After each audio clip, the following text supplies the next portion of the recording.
యశోద సోమాజీ కూడా వచ్చారు.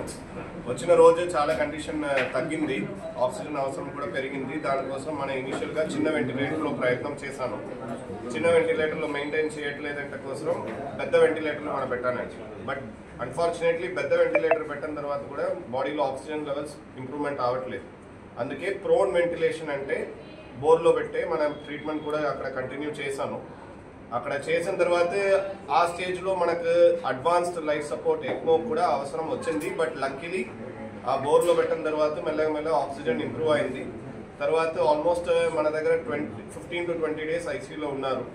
అప్పుడు చాలా ఇన్ఫెక్షన్స్ వచ్చింది, అన్నీ కూడా మనం కంట్రోల్ చేశాను. అన్నీ చేసిన తర్వాత మెల్లగా లంగ్ కండిషన్ ఇంప్రూవ్ అయింది. తర్వాత వెంటిలేటర్ నుంచి బయటకు వచ్చారు, దాని తర్వాత ఆక్సిజన్ నుంచి కూడా బయటకు వచ్చారు. ఇప్పుడు 2 to 3 months తర్వాత మీరే చూస్తున్నారు, పేషెంట్ మంచిగా ఉన్నారు, ఆక్సిజన్ అవసరం కూడా ఏం లేదు. ఇప్పుడు ఈ ప్రెస్ మీట్ దేనికోసం అంటే, ఇప్పుడు ఇంతకు ముందు మన దగ్గర ఒకవేళ పేషెంట్ వెంటిలేటర్లో పోయితే బయటకు వస్తారా లేదా అంటే మనకు చాలా డౌట్స్ ఉంది. దానికోసం ఆ అవేర్నెస్ లేకుండా కోసం చాలా పేషెంట్ వెంటిలేటర్ కూడా అవాయిడ్ చేస్తారు. బట్ వెంటిలేటర్ అంటే అది ఒక లైఫ్ సపోర్ట్ సిస్టమ్ అండి. ఇప్పుడు ఒకవేళ మీకు ఆక్సిజన్ లెవెల్ మెయింటైన్ అవ్వట్లేదంటే, న్యూమోనియా ఎక్కువ అయితే మనకు కావాలంటే వెంటిలేటర్లో పెట్టాలి. అట్లా వెంటిలేటర్లో పెట్టిన తర్వాత కూడా చాలా పేషెంట్ అట్లా బయటగా వస్తారు. ఇప్పుడు ఒకవేళ వెంటిలేటర్లో కూడా మనకు మెయింటైన్ చేయట్లేదంటే మనకు అడ్వాన్స్డ్ లైఫ్ సపోర్ట్ ఎక్మో అంటే ఒక ఆప్షన్ ఉంది. ఇప్పుడు ఎట్లా మీకు కిడ్నీ ప్రాబ్లం ఉంటే మీకు యూరిన్ రావట్లేదంటే మీ డయాలిసిస్లో పెడతారో, అట్లా మీ లంగ్స్ ఆక్సిజన్ ఇవ్వట్లేదంటే, లంగ్స్ చాలా ఖరాబ్ అయితే మీ వెంటిలేటర్లో పెట్టిన తర్వాత కూడా ఆక్సిజన్ ఇంప్రూవ్ అవ్వట్లేదంటే మన ఎక్మో అంటే అడ్వాన్స్డ్ లైఫ్ సపోర్ట్ సిస్టంలో కూడా మనం పెట్టవచ్చు.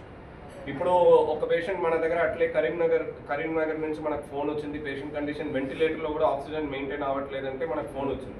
ఇమీడియట్గా మనం ఏం చేశానంటే అక్కడే వెళ్ళి ఆ పేషెంట్కు ఎక్మోలో పెట్టి మన దగ్గర షిఫ్ట్ చేసిన తర్వాత 4-5 రోజుల తర్వాత ఎక్మో తీసేసాను. తర్వాత వెంటిలేటర్ నుంచి కూడా పేషెంట్ బయటకు వచ్చారు, ప్రాణం కూడా సేవ్ అయింది. సో ఇప్పుడు అట్లా అడ్వాన్స్డ్ లైఫ్ సపోర్ట్ సిస్టమ్స్ ఎక్మోస్ అంటే చాలా నార్మల్గా నడుస్తుంది.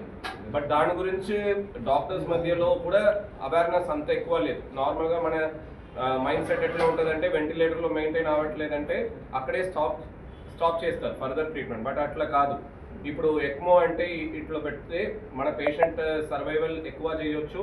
చాలా పేషెంట్ కూడా ఎక్మో నుంచి బయటగా వస్తారు, నార్మల్ లైఫ్కి రిటర్న్ అవ్వచ్చు.